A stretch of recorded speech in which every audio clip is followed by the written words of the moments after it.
Today's video is to kind of get the hype going for the Swedish Indoor League that begins next week. It's the Swedish Indoor League where all the top clubs around the nation kind of compete against each other. It's a very hectic schedule, so I think it's 4 matches in 4 days. So it's a lot of tennis going to be played, and there's going to be a lot of great footage that I'm going to try to share with you guys as soon as possible. But yeah, today's footage is from last year's Indoor League where I took on Igor Sijsling. He's been as high as 52 in the world in singles and I think 37 in the world in doubles. So he's obviously a very experienced player. At the time that we're playing, obviously he's not on the circuit anymore. He's been retired for a couple of years, but obviously, I mean, he's a really good player and has a lot of experience. So it's a great match. It's going to be a lot of great points, and yeah, I hope you guys enjoy.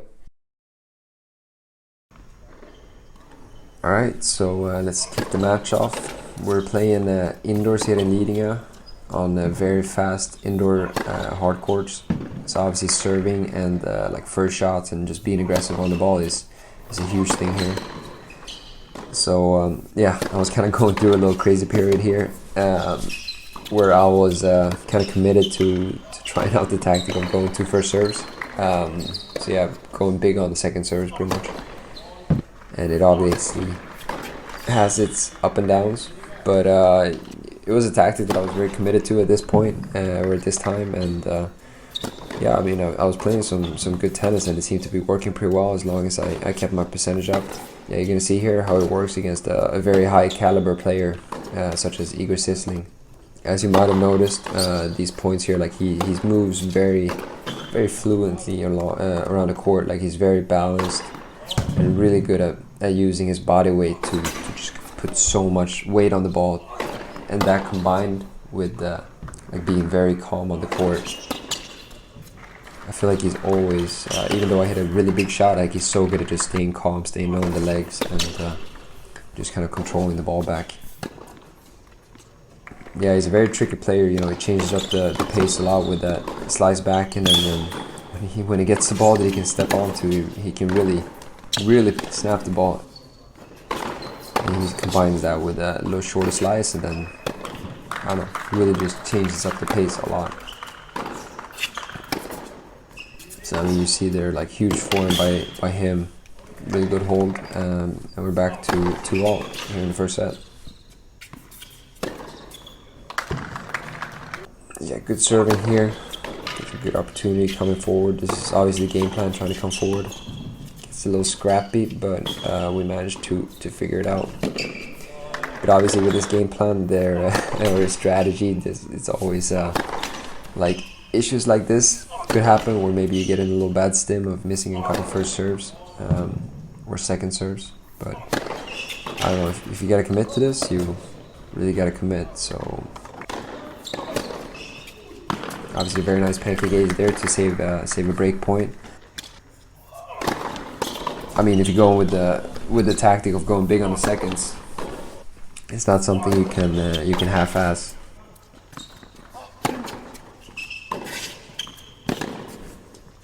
Yeah, it gets a little wild with that forehand, and that gives us the hold to 3-2 in the first set.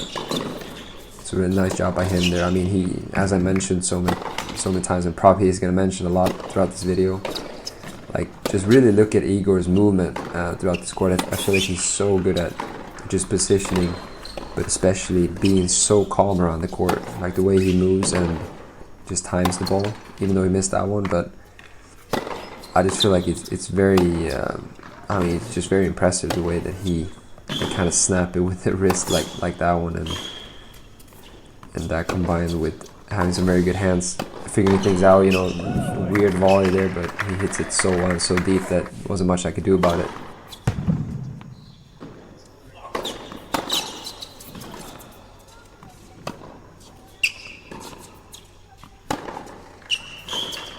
There, the way he changes up the pace with the back, and it's very tricky to play against. You know, hits me with that slice, low slice. Sometimes, obviously, that's a defensive slice, but when he gets the opportunity to hit the ball, he can really go either way. And yeah, it's very tricky when he changes up the pace so much with that. Yeah, little lower slice, really just kind of locking him in there. But I get a little lucky there with the shank forehand. It gets right in the corner, and we managed to get away from that one. But yeah, huge shot by him there to get to 2 break points here at 15-40.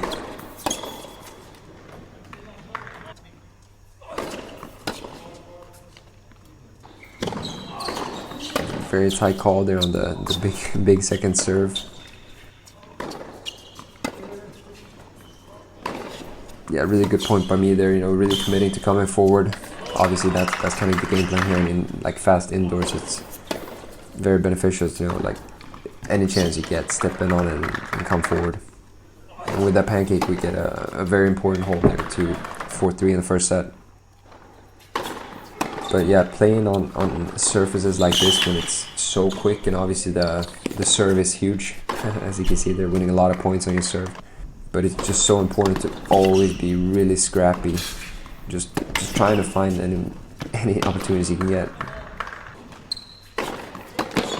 And yeah, we managed to get a break here by really just being scrappy, and we're up 5-3 here, serving for the set.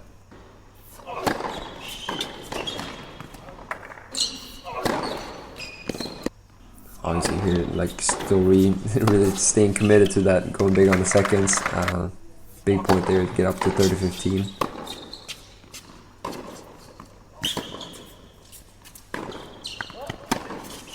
You see how well he is at just like kind of holding his ground, but he just misses that wide, and we got 2 set points here for the first set. Just going big down the second serve, coming forward, and he just fixed that lob out wide, or out long. And we get the first set, 6-3. If you haven't done so already, if you're enjoying the video, you know, give it a thumbs up. It really does help out a lot. And if you haven't done so already, please subscribe to the channel. It really does help out a lot for the future of the channel, to keep the videos coming and to just support this journey that we're on together. It's gonna be more up-to-date stuff in the future, but now I'm sitting on a lot of, I think, fun footage from before, so it's gonna be some of those. But yeah, let's get back to the video.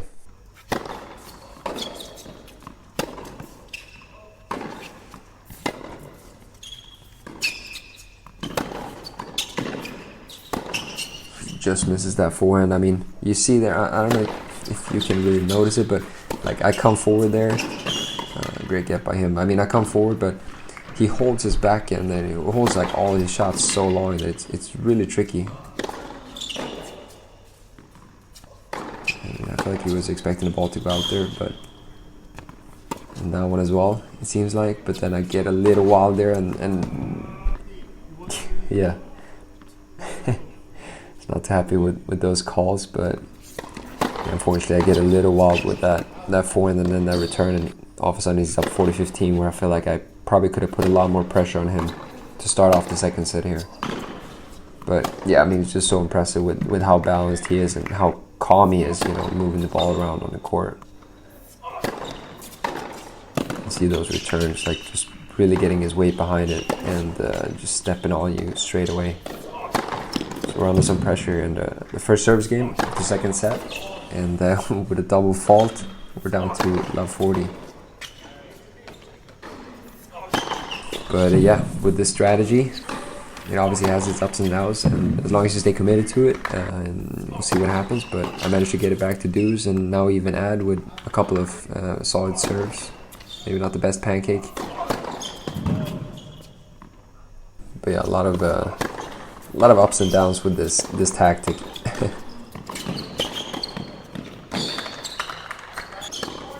And out of nowhere, I mean, for some reason I was very committed to hitting that pancake serve a lot, especially. I felt like it was a good idea on these like fast indoor courts. I felt like I could get a lot of movement and nasty slice when I hit that pancake serve, but it doesn't really matter too much if you miss it. So yeah, good opportunity here in the second service game by him, or in the third game of the second set. Got love 30 here and got a rally going.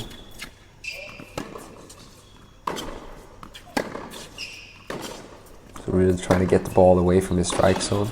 And yeah, we got 3 break points here. I mean, just such a good job by him. Great return by me, to be honest. I'm pretty happy with that one, but he's just so balanced and so calm staying back at it. Just cutting every ball off and just being very tricky to play against. Really good counterpunch by me there to get the break. Not really sure how I managed to do that, but I managed to flick a little little slice shot past him. And yeah, we're up a break, 2-1 in the second set.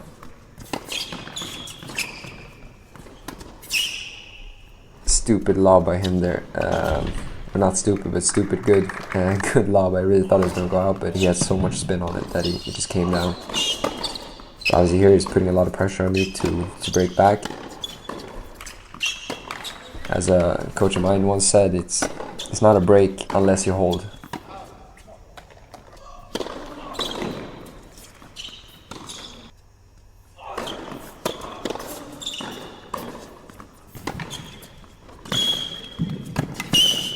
Great job by me there. I really like the way that I commit to coming forward after hitting a good aggressive approach and just really committing to coming forward. With another double fault, we're facing another break point, and I don't know, keep trying with those pancakes, but mixing it up with that T-serve to deuce, and with another double fault again.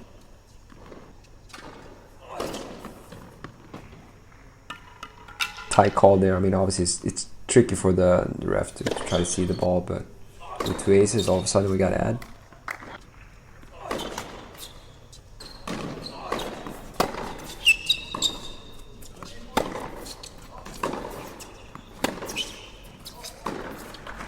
I mean, they're stepping up, but I mean, he's so good at just putting so much pace on the ball all the time, like so much weight.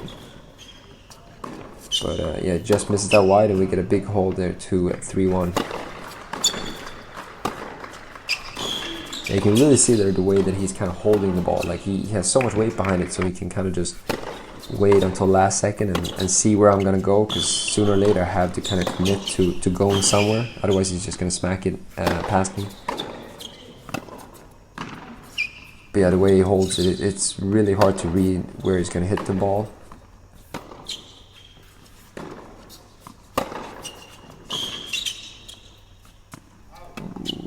Very tight call there. I don't know.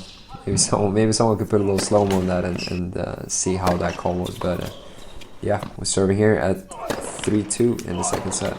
A little crazy here, just go net serve after net serve. But finally we make a serve, and we get locked into that back and slice. And then he switches it up with that fast down the line backhand and kind of messes up our rhythm a little bit. And a good get there by me. I mean, keep committing to coming forward, even though it passes me every now and then. Like, it's just so important to keep committing to it.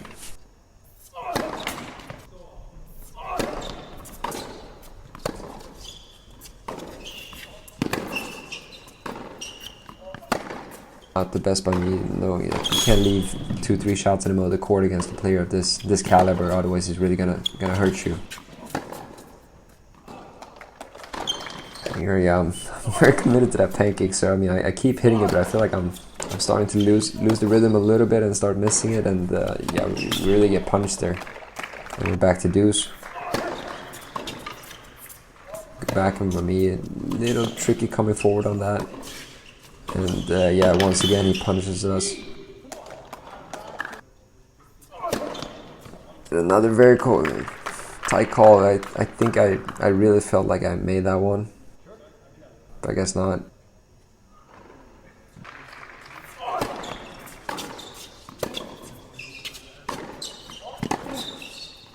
Yeah, really good counter punch there, and obviously me getting the adrenaline going here, trying to get this very important hold. A lot of tight calls. I mean, it's tough being a referee here, you know, it's indoor, fast indoors. Everybody's trying to do the best they can, so you just gotta respect and trust that and focus on what you can control.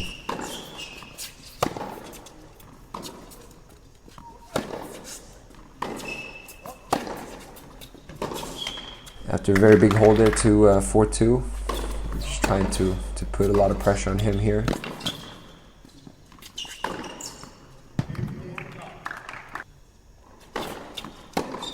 The way he flicks that and puts a lot of pace on it, I mean, I feel like I'm just running side to side there, and he's just in the middle all the time, just teeing off on me. And that's some high level tennis right there. And some tricky calls. I mean, overtime it usually evens out, but obviously it hurts. Some points hurt more than others, but it is what it is.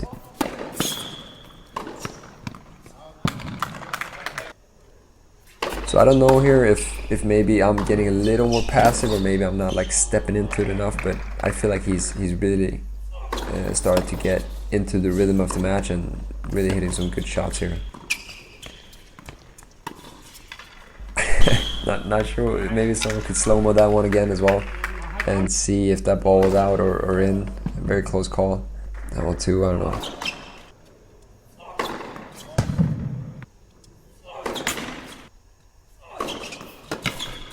Not the greatest ball, and all of a sudden we got 15-40 here.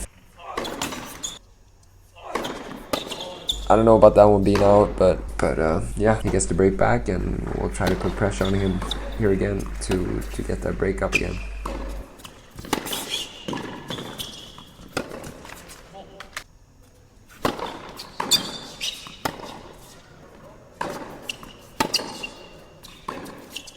So I don't really know here if I'm getting a little more passive or hitting more balls in the middle, but as I was mentioning, like yeah, great get by him, like really good hands there, but I feel like over the second set he's been able to be a little more positioned.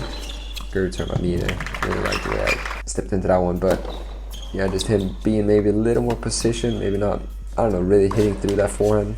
You see a little error coming out of me from there.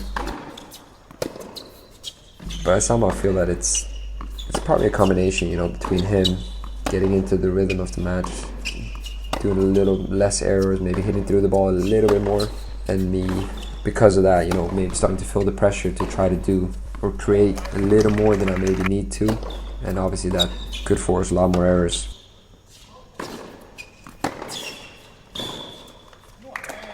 From 4-2, we're down to 4-5 serving, so obviously a very important game here. Very tricky return there, but we managed to scrape it out. And you see that once again, like he holds it so well, it's impossible for me to see if it's gonna go line or if it's gonna go cross court, but he snaps it over very well and under pressure here. It's a tricky here. I mean, he does it so well when he kind of just holds that back and slices it low and mixes it around.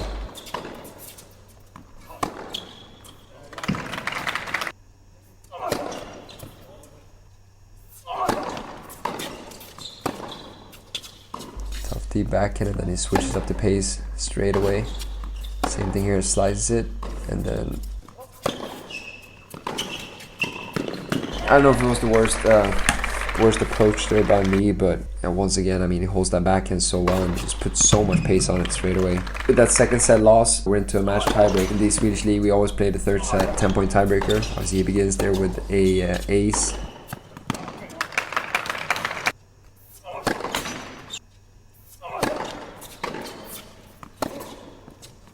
Tricky low slice there by him, and then you see straight away he changes up the pace. So here once again, you know, with that low slice, and yeah, it's starting to get to me a little bit. Maybe it's me getting a little tighter or just a little more tense.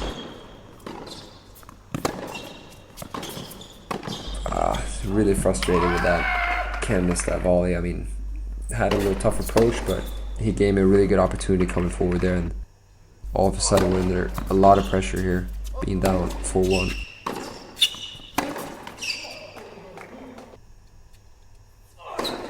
Good ace there, really important to stay in here and not let him get away too much. Down 6-2 here already. And with a double fault, we only down a minute break now.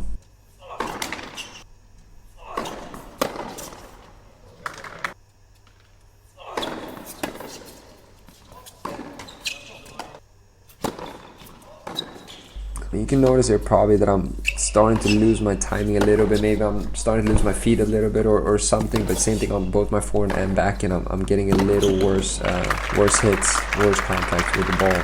And obviously I think it's just a combination of him playing more aggressive, maybe being more calm on the court, and me maybe getting a little tired or just getting a little tighter, or maybe not hitting through it. But though I lose it, I try my best to try to find it again.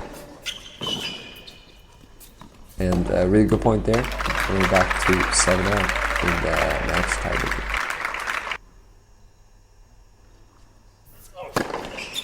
Great serve, and all of a sudden we're up 8-7. So I mean, the margin was just so slim here in these breakers. Really frustrated with that one. I feel like I should have missed that one. Should make that in play. And not much to do there. Just a great slice of wide serve by him. A serve that skids off the line, and we managed to save the first match point. And we're 9-all.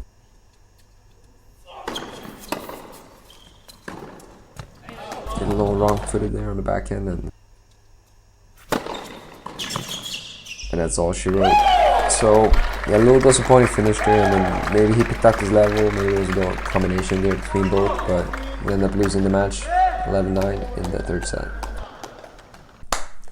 Hey, thanks a lot for watching, guys. I hope you enjoyed the footage and the match. I mean, it was a tough match. It was very competitive. I thought I was playing good tennis, but unfortunately he just came up clutch with some very good shots there. I mean, the marginals are very slim here, but obviously he was the better player today, and just got to get back to work. But this was obvious, as I mentioned, this was a year ago, so I'm hoping I've improved some, and if I play against him this year, I hope to take some revenge there. But yeah, the Swedish Indoor League starts in about a week from now, the 12th of December. I think the first match at home is for us. So if you're around Sweden or if you're around Stockholm, make sure to come by. We're playing home matches at Lidingo Tennis Club. It's gonna be a lot of fun there. So yeah, make sure you come out if you're around. It's gonna be a lot of fun footage from those matches, but it'll probably be like a couple days after, as it's going to be a very hectic schedule with, I think, 4 matches in 4 club matches in 4 days. So, but yeah, it's going to be a lot of fun stuff coming. So if you haven't done so already, hit that subscribe button to make sure that you're not going to miss out on anything. Either way, really appreciate you guys watching, and hope you're enjoying the channel, and give some comments below if you have any questions about the league or anything else. Feel free to hit me up, and I'll make sure to get back to you as soon as possible. Thanks a lot for watching, guys, and I'll see you soon.